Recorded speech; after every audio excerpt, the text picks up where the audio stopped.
Welcome to the university of पाराबॉन।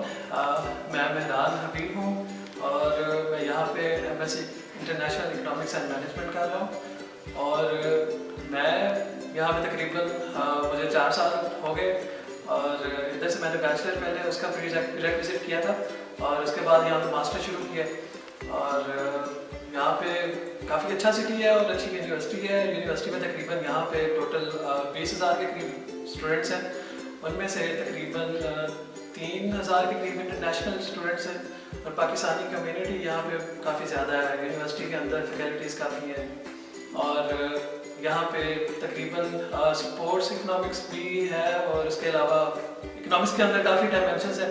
जैसे कि आप मेजर 5 फैकल्टीज़ हैं, उसमें से टैक्सेशन है, इकोनॉमिक्स है, मैनेजमेंट है, उसमें एडमिशन ले सकते हैं। और इसके अलावा यहाँ पे जैसे कि इलेक्ट्रिकल सिस्टम इंजीनियरिंग भी होती है, कंप्यूटर साइंस है और इसके अलावा मेडिकल में भी 1-2 फील्ड्स हैं। अगर कोई यहाँ पे आना चाहता है तो बहुत अच्छी यूनिवर्सिटी है।